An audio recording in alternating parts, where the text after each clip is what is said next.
Namaste. Welcome, friends. There's a teaching from my first yoga teacher that I love to share. Very simple. You might remember it. She says, put your right arm over your left and hug yourself. And then she says, put your left arm over your right and hug your evil twin. And the understanding is that to be intimate with life, to be fully alive and awake, we need to include and be intimate with all parts of our being, the unpleasant body sensations and the difficult emotions like fear and shame. We need to include it all. And as many are aware, we have very strong conditioning to pull away. And the more unpleasant the experience, the more we dissociate. It's a natural coping strategy. And when it locks in over time, we're living in a trance. I'd say much of the spiritual path is a reconnecting with what we've pushed away, with the life we pushed away. And the first step is bringing into the light of awareness the signs of dissociating. So we can, once we see it, with wisdom, with kindness, deepen our attention, reconnect. This is the theme of today's reflection, and it's a meaningful one both on our individual paths and also in the world, because the more we heal the inner divides, the more we're able to experience and live from our larger belonging. So thank you for being here, and I hope you enjoy. Welcome. I often speak with the languaging of trance, that we get caught in a trance that narrows our world. And I was remembering one of my first conscious experiences of waking up out of a trance. And my entree into a lot of spiritual practice was through yoga. And I remember I was in college and I had done a yoga class, and we would end our yoga class with meditation, with silence. And so my mind was pretty quiet when I walked outside, and it was springtime, and there were fruit trees, so there was the fragrance of the trees and slight wind, and so my senses were taking it all in. And I just stopped, and and it was just the moon, and it was kind of one of those, I could have written a little haiku at the moment, but I didn't. But I did have this awareness that it was the first time I consciously felt my body and my mind in the same place at the same time. All there. And it's just become increasingly clear to me that in the moments that we're stressed, it's a little bit like we're on a bicycle pedaling, and we're just pedaling away from the present moment. That in some way we're on our way to something else that hopefully will feel better or give us more. I'll share with you a reading some of you might remember called Reverse Living. Life is tough, takes up a lot of your time and all your weekends. And what do you get at the end of it? Death, a great reward. I think the life cycle's all backwards. You should die first, get it out of the way. Then you live 20 years in an old age home. You get kicked out when you're young, you get a gold watch, you go to work. You work for 40 years until you're young enough to enjoy your retirement. You go to college, you party until you're ready for high school. You become a little kid, you play, you have no responsibilities. You go back into the womb and you spend your last 9 months floating, and you finish off as a gleam in someone's eye.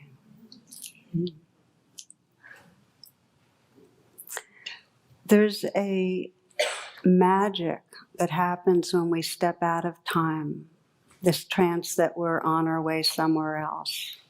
I mean, you can just try it for a moment. Just very gently whisper to yourself, stop. Just stop.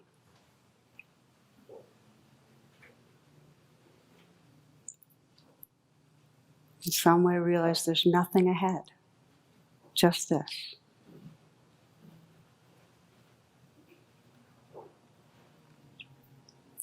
Everything becomes a mystery when we really stop. A mystery that's incredibly alive and also has a lot of space. We're here. So what happens is we're both have a yearning for that. We have a yearning to touch into that stillness and wakefulness. And because there's this background in us of fear, and because we get so stressed, we have this conditioning to run. And what happens is that when we regularly leave, when we leave the present moment, we're leaving our bodies, and we're also habitually leaving the parts of our experience that we haven't made peace with.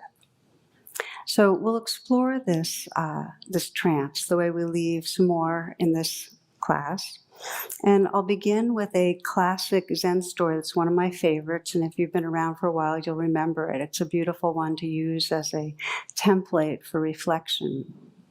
It's about a young girl named Zenjo, and her older sister and mother have passed away, so she's living with her father, and she grows up playing with a next-door neighbor, a young boy named Ocho, and they get along really well. So her father would sometimes jokingly say, "You and Ocho, you make such a pair. You'll probably be very happy together this life." She is quite beautiful, and as she grew older, a number of suitors were seeking her hand, and her father was in a different phase of life, trying to find the right match. And one day he told her to sit down. He had found just the right young man from several villages over, and Senjo collapsed into this crying and despair. Word got around and the village, and Ocho heard also, and his breath stopped and his heart broke.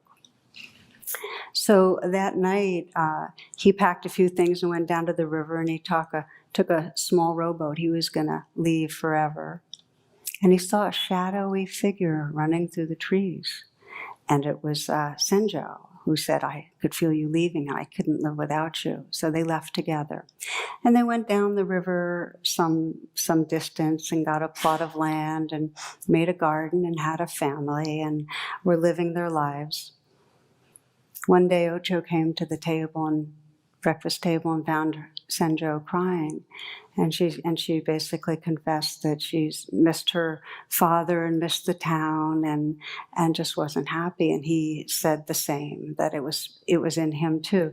So they decided that they would get in a boat and bring their children and what they could carry and go upstream and see if her father would take them back in.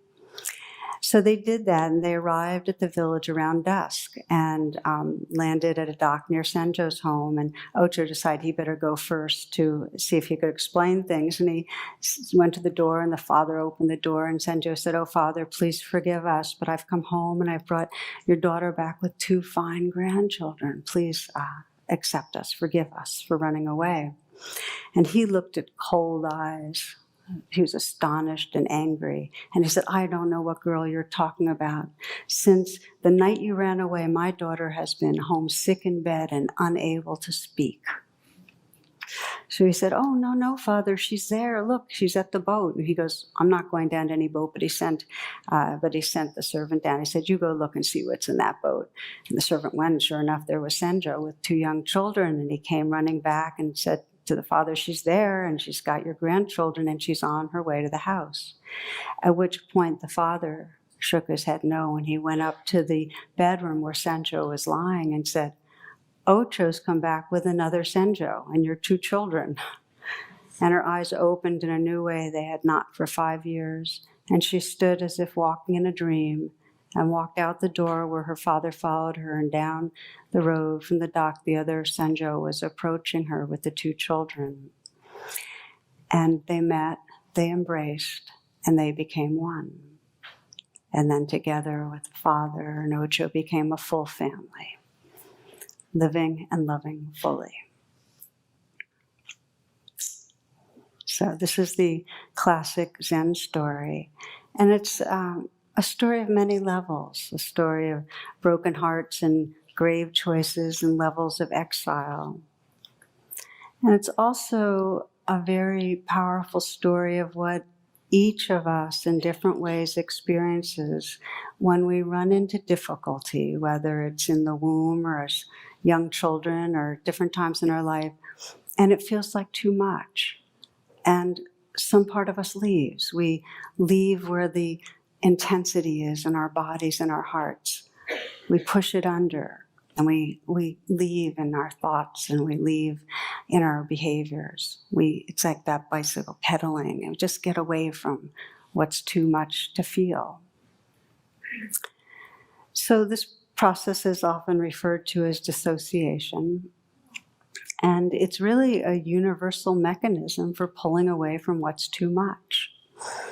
And when we do, the suffering is that we pull away from our wholeness, we fragment.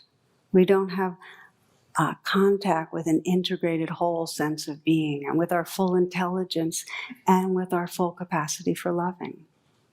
When we leave, when we don't pay attention to what is there, when we leave it unprocessed, when there's unlived life, then we're not living from a fullness of being. That's the suffering. So we'll just look a little closer together, and as I often do, I'll ask you to check in your own lives on how it is that we split off from parts of ourselves. And the particular practices of presence, and I'm going to hone it into one particular practice of mindful presence that directly calls us into, touches and opens us to the places that we've left behind. So I like to always begin by naming trauma, because when there's trauma, it really deserves a lot of respect. And it's not like a quick thing where, let's take this powerful mindfulness process and turn it on and reconnect all the wires and we'll be fine, because it takes a while. We have neuroplasticity, all of us, and that means that every one of us, no matter how profoundly we were injured and had to then compensate in ways that now cause us trouble, we can decondition those patterns. But sometimes when there's trauma, when there's a real acute overload to the system, it takes the assistance of a therapist, and it takes a real gradual approach. So I wanted to put that out there. Trauma is basically when there's an overload of physical or emotional pain, too much to process. So we have to shut off can't process what's in our body. And it just stays locked in our nervous system. And what's been found in the last 15, 20 years, I think Peter Levine was one of the first to describe how it happened. In the wilds, when animals are traumatized, they'll freeze, they'll go into shutdown mode as a way to kind of protect themselves. And then when they come out of it, the way they shake off the trauma, they have a way of just kind of shaking it out so it doesn't stay in their system. But we humans, especially us more civilized ones, don't have a good way of doing that. So it gets locked in for long periods of time. And then what we do, we split off. We get numb in parts of our body that if we felt them, it would put us back in touch with the wounding. We go into obsessive thinking a lot of times, and into behaviors that aim at soothing. Okay, so that's a whole world unto itself, but we split off. Now, it doesn't just happen with trauma. Most of us are somewhat dissociated most of the time as a habit, it's a matter of degrees. So whenever there's strong emotional discomfort or physical discomfort, if we can get away from it, we will. That's our habit. Emotionally, if we were neglected, or if we felt rejected or had a lot of criticism, what happens is that touches into the place in us that feels unlovable or not respectable or unworthy. And we don't want to hang out there, so we leave. We go elsewhere. We also internalize the messages. And so we not only do we leave our bodies, there's a sense of a bad self that we reject, and that splits us further. Lily Tomlin had said that self-knowledge is not necessarily good news, She says, I always knew I wanted to be somebody, but I guess I should have been more specific,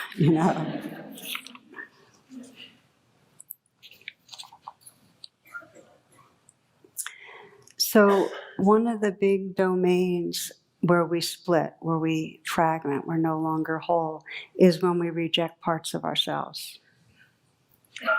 And we reject the parts of ourselves that our parents basically criticized. Sometimes it's the parts of ourselves that the culture says don't fit in. I mean, I think immediately of how, classically males are not supposed to feel their feelings and be vulnerable. So there's a lot more males that are unable to feel parts of the body and feel the vulnerability and insecurity and fear and feel it and stay with it than females. And I remember one of my favorite cartoons, it must have been like 20 years ago. It was one of the Sylvia cartoons. And she was in the guise, one of her habitual guises was as a fortune teller kind of. So she was being the psychic, and somebody came to her and said, my husband, he doesn't talk about his feelings. We don't have enough intimacy. And so Sylvie said, all right, well, what's new? But so she goes into her fortune telling thing and she says, beginning in January 2016, men will start talking about their feelings. Within moments, women everywhere will be sorry,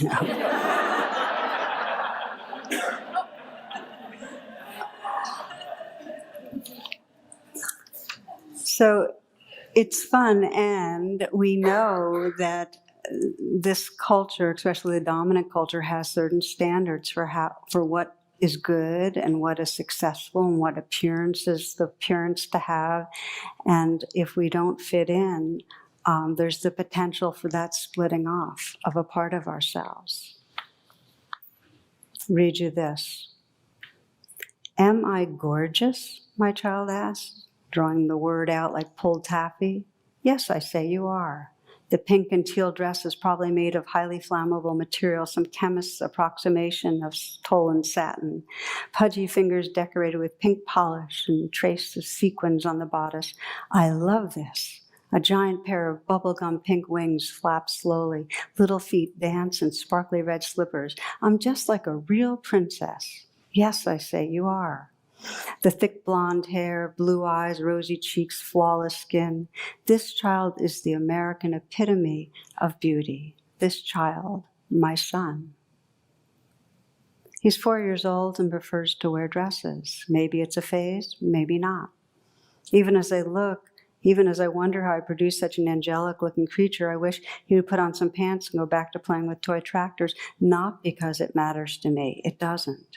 But because I'm already hearing in my head the name-calling he'll face in kindergarten. Many adults already seem a bit disturbed by the dresses. Strangers utter awkward apologies when they realize he's not female. This culture wants little boys to dream only of baseball, trucks, and trains. This culture has no room for little boys who want to be gorgeous. He picks up a parasol a neighbor gave him and opens it jauntily over his shoulder. Am I beautiful, he asks. I sweep him into my arms and plant a kiss on his cheek. Always.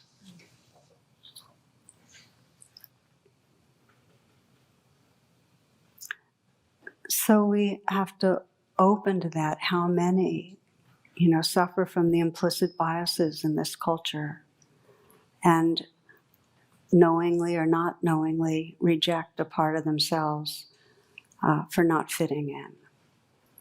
So we're splitting off from rawness. We're splitting off from a feeling of what's not okay with either the culture or our parents, and then that gets internalized into ourselves.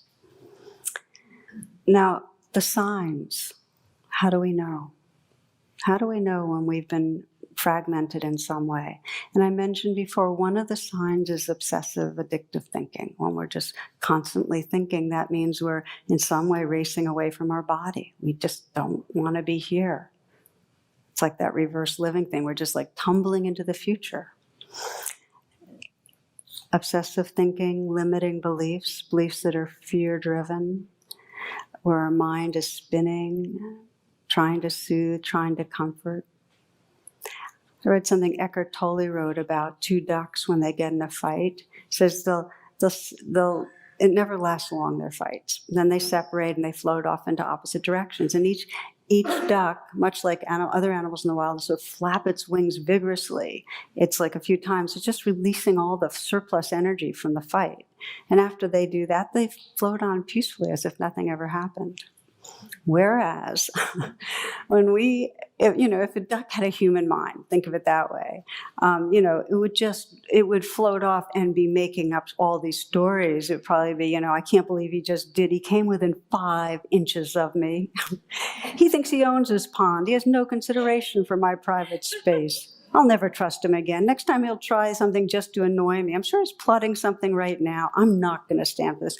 I'll teach him a lesson he won't forget. You get the idea, right? So this is, again, when we're splitting off, when there's anger or hurt, rather than being with what's there, we go out with our stories. Okay? Then there's the addictive consuming, that most of us have some way of consuming some substance, something that we use to soothe ourselves because we don't want to just be here and feel what's here. It's just very, very deep and very, very broad in the culture. And every culture has it, by the way. Every culture has some plants or some chemicals that humans, when they get stressed or tense or trying to escape how it is here, use to feel different, right? That's why probably the most, this is the line, a priest, a rabbi, and a vicar walk into a bar. The barman says, "Is this some kind of joke?" But it's like the bar is the epitome in our culture of let's get away from how we're feeling and feel differently. And then what happens in the body? So this is where all the action's at. When we don't want to be with what's in the present moment, we kind of cut off or shut down the flow in different parts of our body. So when the throat gets tight, how many of you have noticed your throat getting tight at times? Many, many? Yeah. When the throat gets tight, that's one of the stress responses. There's a kind of a shutting down here so that we can't really freely express ourselves. Okay, when the heart gets tight, we can't open to feel our sensitivities and our tenderness in the realm of feeling and emotion. When the belly gets tight, we lose access to our power. The belly is related to the ego or the power center. So we get clutched up. We can't let real power flow through. Okay, when the pelvic area gets tightened up, that all the creative juices get closed down. So for many of us, we're not aware of when we're shutting down creative juices or when we're, not feeling with the same tenderness, but it's because it's so habitual. We're just not aware that we've in some way numbed out and left these different centers of aliveness in our body because at some point things were too much and we didn't stay.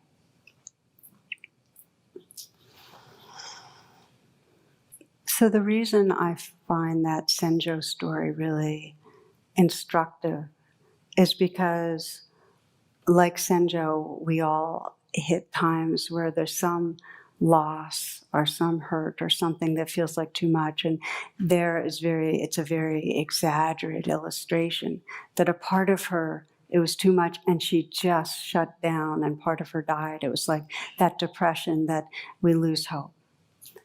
Just no life force at all. She just cut away from her body totally. The other part went into a kind of trance of living where you could just feel they went downriver and they found a garden plot and they had a family and children. It's like, it's not real. We're living in a story. And that's that sense of living our lives on automatic, like we're moving through the day and going through trying to get through things, and we're on our way somewhere. And it's like we're skimming the surface, but we're not arriving in our lives. Does that make sense? This trance? So often we're split and there's different forms of it. The depression, the automatic. For many, there's that undercurrent of anxiety, like something around the corner is going to be too much.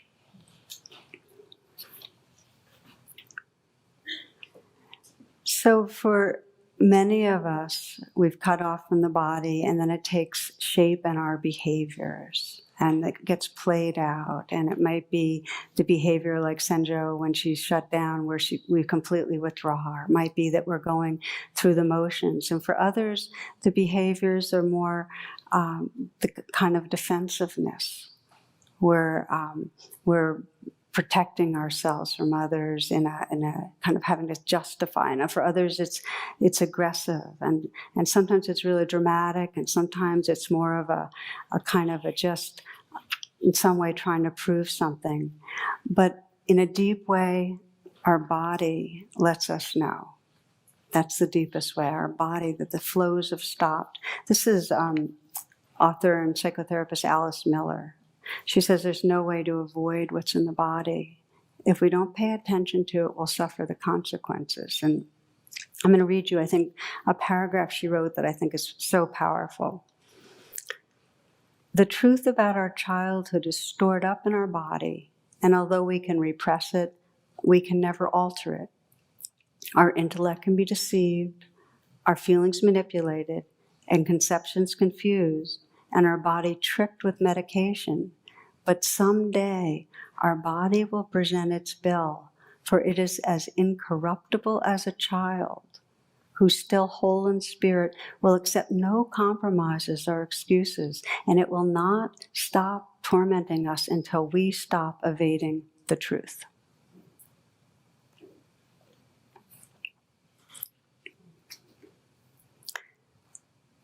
Carl Jung put it similarly. He said, our suffering and our neurosis comes from the unfelt, unseen parts of our psyche, the body psyche.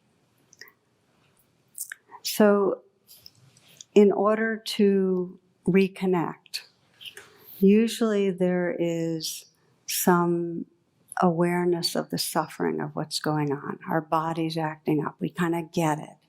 Where we do behaviors that go so over the edge that then they stir up something in a relationship and we have to face it.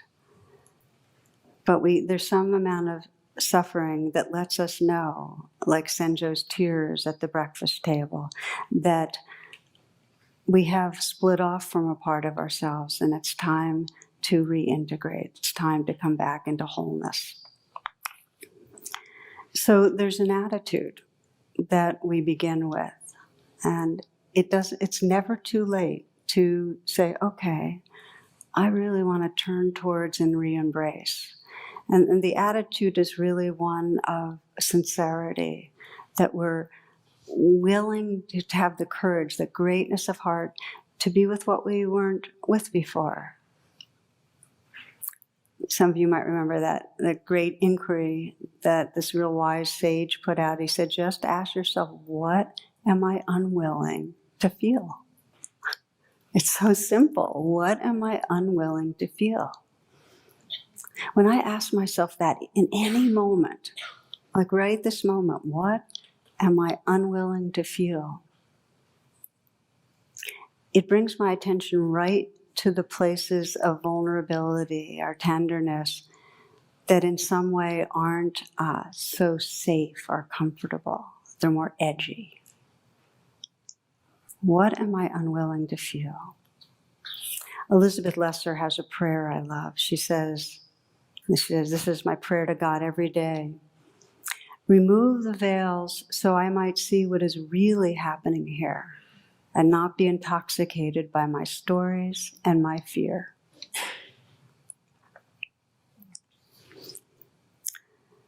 So we start with this attitude where there's something in us that says, I really want to live from the wholeness of my being. I want to love without holding back. I want to be in this life, not skimming the surface. And then there's that prayer. Okay, so let me learn to stay. Let me see what's really here. And then now we're going to move to the practice that helps us to embrace the unlived life, to really embrace it. And we come back, as we always do, to these two basic wings of awareness. And one of the wings, in order to re-embrace the unlived life, is to have mindful contact with what's here. we have to find our way back into our body. We have to feel what's going on. Mindful contact. And the other wing is to relate with a quality of openness and kindness towards what we contact. And I think probably the best metaphor is we're contacting the waves of the ocean, and we're remembering the ocean, the space that has room for them. The ocean can cradle the waves that are on its surface. In other words, in order to re-embrace the unlived life, you have to remember what's large enough to include it. Otherwise, it'll feel like too much. So one of the ways that I have found the most useful to practice embracing unlived life is with the help of the breath. And you can just try this right now. I'll just give you the language that I sometimes use, and we'll practice this at the end also. So there's the wing of contacting, and there's the wing of sensing the space that can include. And you can very simply imagine with your in-breath that this is your way of contacting or connecting with what's inside your body. And if it helps to put your hand on your heart to kind of draw your attention, the parts of the body where we hold unlived life are often the throat, the heart, and the belly. So just breathe in and feel the breath coming into these areas of potential vulnerability. Let the sound support you and guide your attention too. Why not? So for now, you just feel the in-breath. Feel the breath and let it help you contact whatever perhaps you're not paying attention to inside you.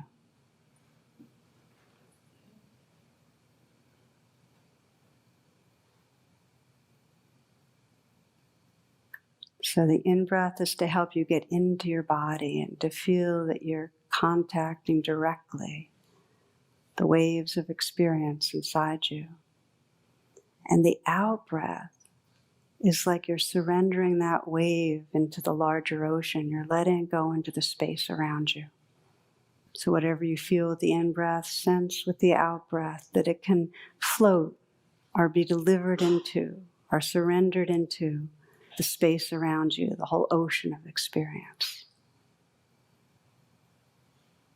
Breathing in, feeling the wave, the specific contact with sensation, and breathing out, sensing space. You might even listen to sound and sense the space around you until you feel you're getting a little bit of the knack of contacting the wave and sensing the larger space around you.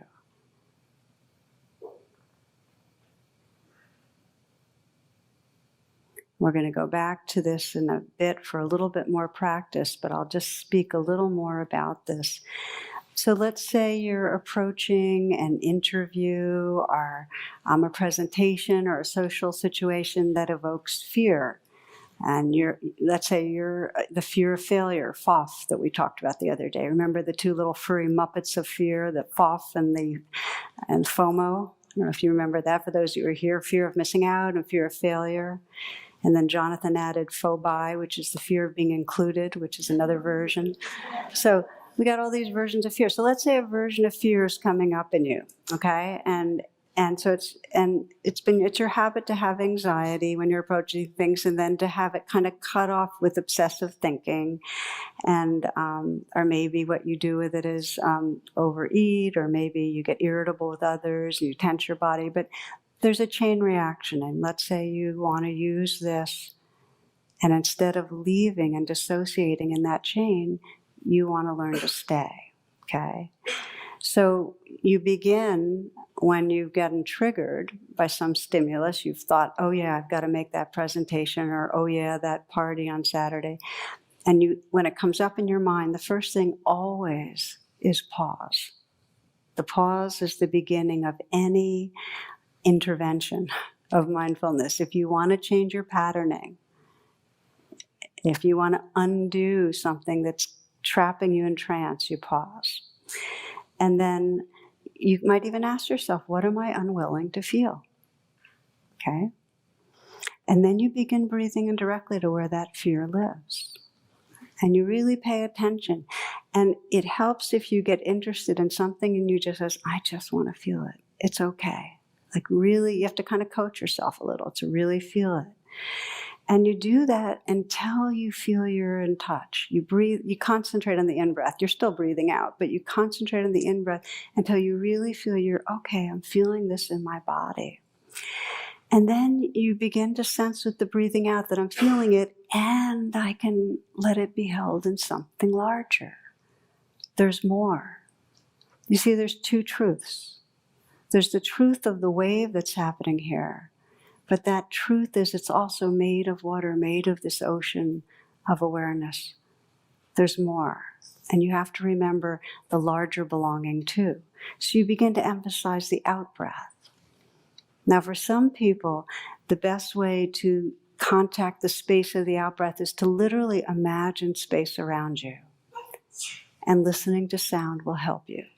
You just listen and you go, oh yeah, there's space. And you breathe out and kind of let go the fear into that space. It's also possible to begin to sense that that space is filled with presence and with love, and that will deepen the healing. If you can breathe in and feel fear and breathe out and sense you're offering it into a very loving kind of awareness, there is much more quickly a sense of integration. So you begin to experiment and sense as you breathe out, imagining space, imagining love, imagining presence. Now, two more things before we practice. If your challenge is it's hard to feel your body, then practice with the breathing in. And even if that's for some weeks, some months, you're practicing breathing in and feeling your body. Maybe you practice feeling your hands and your feet, the sensations there. And then you start seeing if you can feel other areas that are more obvious. Because for some of us, we've been dissociated from our bodies for decades. So you take your time. That's your practice. Now for others, you can feel the intensity of their body okay, but it's really hard to sense there's anything big enough to hold it. And the metaphor here is you can sense what happens if dye is in a little sink. It colors all the water. But if you put that same dye in a lake, it no longer has that influence. The out-breath is finding the lake, finding the larger space. So your practice is the out-breath. You might feel what's there, but keep on breathing out and imagining letting it go into something larger. Letting it go, letting it go. So this is something that you have to play with yourself. For those that feel very agitated, if you have the breaths equal, like 6 counts for the in-breath, as you feel what's here, 6 counts for the out-breath, let go, let go, let go, that will soothe the sympathetic nervous system.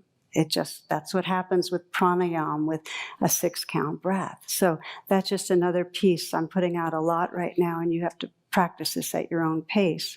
But we'll try it out right now, if you will, just to take a moment to close your eyes.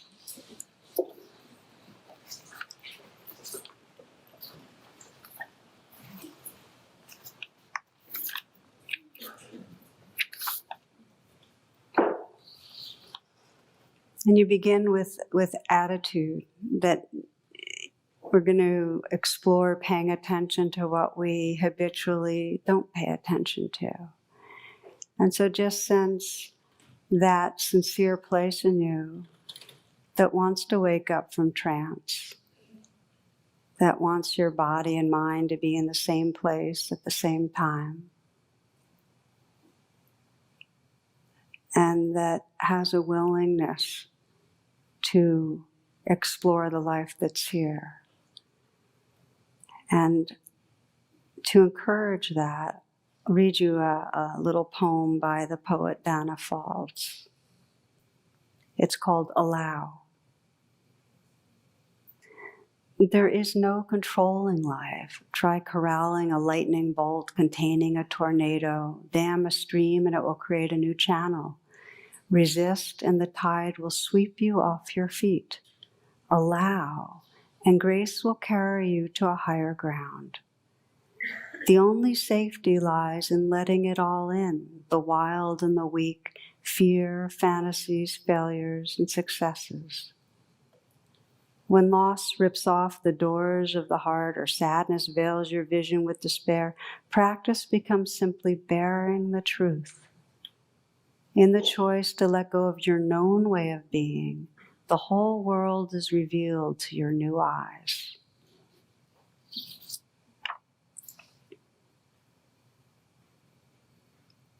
So just asking yourself that question, what am I unwilling to pay attention to?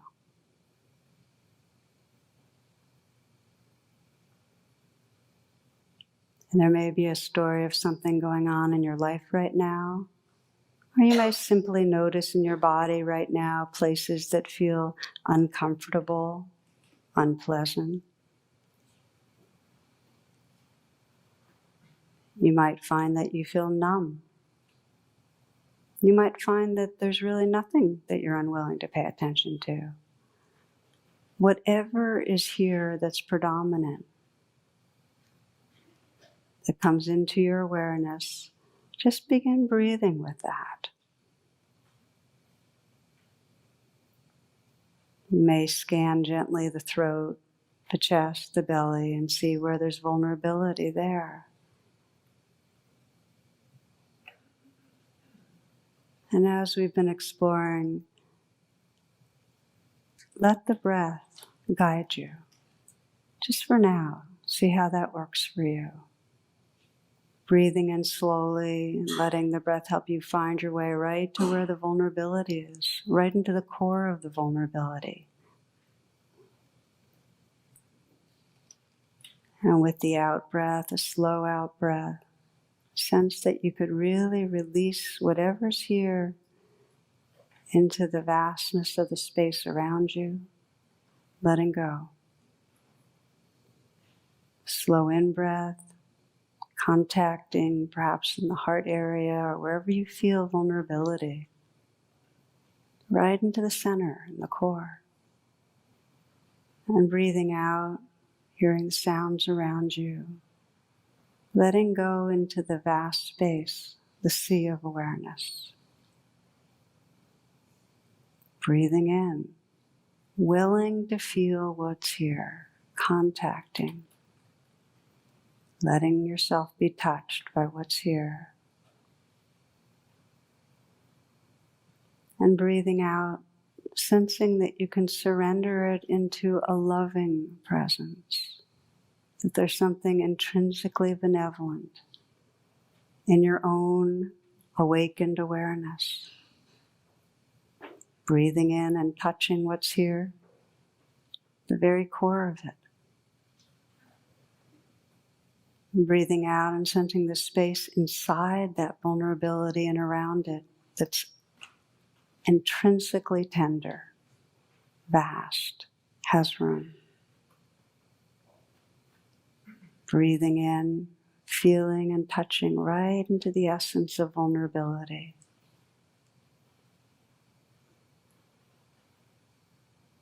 Breathing out, sensing the space that's interior and vast that surrounds, letting go. Breathing in, contacting exactly what's here. Breathing out and letting it float in a larger sea of presence. In the silence, continuing for a few moments.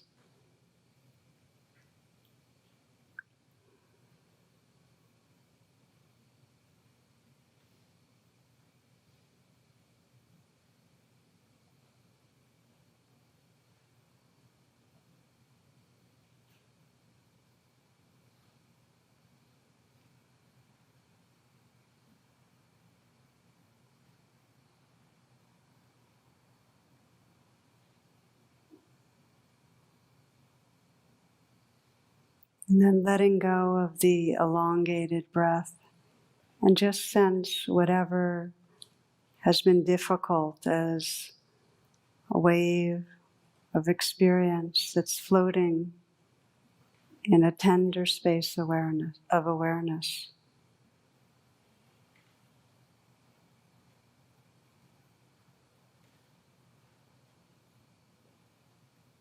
unfolding itself without resistance. Feel your own beingness as that space, that loving space that has room for the life that's here.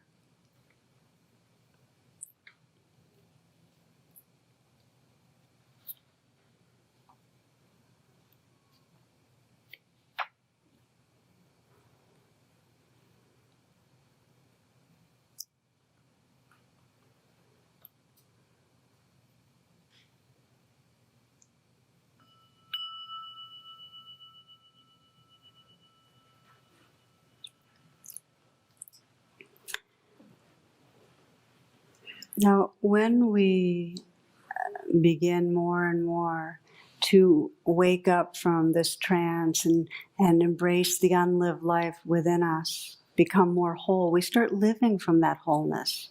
And there's a capacity, it's almost like we become a spacious, tender domain for other people. And there's a way in which we become healing in that. So there's a real direct link between within our own being, including what's been left out, and then holding a space and being much more in a loving field with others. I wanted to, by way of example, share, this is from a book called Offerings at the Wall. And it's from the Vietnam Veterans Memorial Collection. And this is what one man wrote. And some of you might know that this collection was taken from notes that were written and left at the Vietnam Memorial by both those that went to Vietnam and also their families. But this one says, "Dear Sir, for 22 years I've carried your picture in my wallet. I was only 18 years old that day that we faced one another on the trail in Chu Lai, Vietnam. Why you didn't take my life, I'll never know. You stared at me for so long, armed with your AK-47, yet you didn't fire. Forgive me for taking your life. I was reacting just the way I was trained to kill VC. So many times over the years, I've stared at your picture and your daughter, I suspect. Each time my heart and guts would burn with the pain of guilt. I have 2 daughters myself now. I perceive you as a brave soldier defending his homeland. Above all else, I can respect the importance that life held for you. I suppose that's why I'm able to be here today. It's time for me to continue the life process and release my pain and guilt. Forgive me, sir." This is a man who felt the pain and also felt the larger space that could hold it, releasing it into that larger space. Now, the story didn't end with that letter. As it turned out, that he left it on the wall, but then it got into the book that I just read you from, and then it came back to him in the form of the book. And also he had left that little photograph that's in the letter of this man with his daughter. And so his name is Richard Luttrell. He decided he wanted to go to Vietnam to meet the daughter of the man that he had killed. Okay, so he did his own healing. We're talking like kind of woke himself up from his own trance. He was with what needed attention, open to it. He decided to go and meet with her. So he located her. Her name was La Trong Non, the daughter of the man he had killed. And he and his wife flew to Vietnam, and through an interpreter, he introduced himself, and he said, "Tell her this is the photo I took from her father's wallet the day I shot and killed him, and I'm returning it." With a cracking voice, he then asked for her forgiveness, and after an awkward moment, Lan burst into tears and fell into his arms, and there the two held each other up, sobbing and embracing. She kind of it's described, she clutches Richard as if he were her father himself, and finally coming home from war. And then her brother explained that both of them believe that their father's spirit lives on in Rich. They expect for him that their father's spirit has come home to them.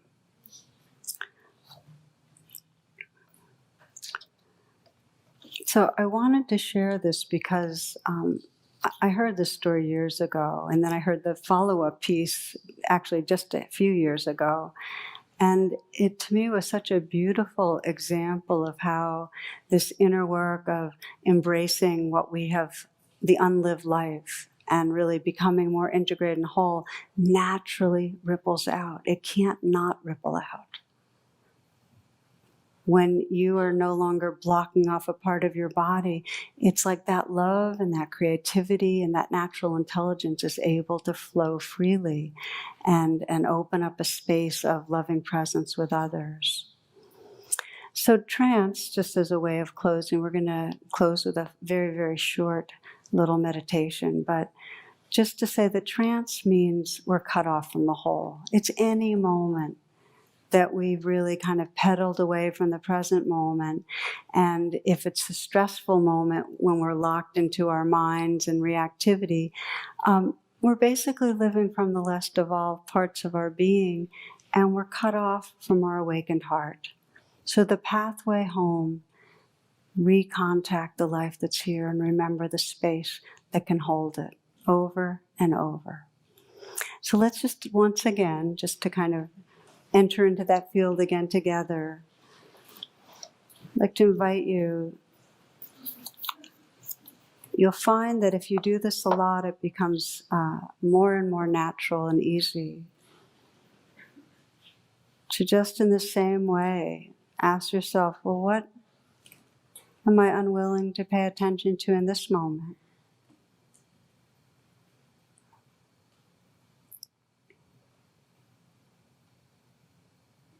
And with interest and kindness, feel your breath, that slow breath, breathing in,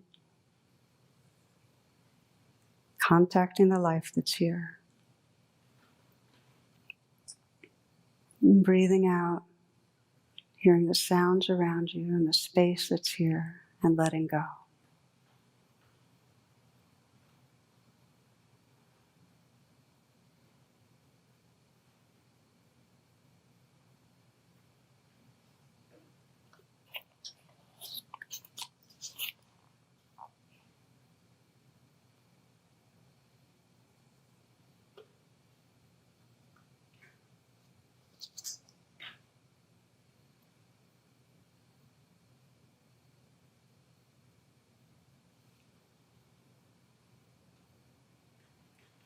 Again, from poet Dana Fald, she says, home.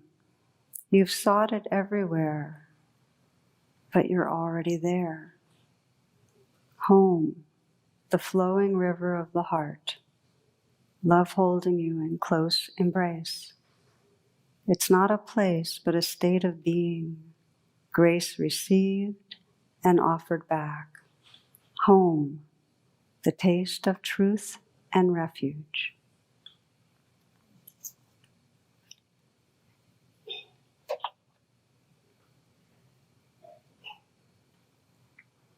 Namaste, and thank you for your attention.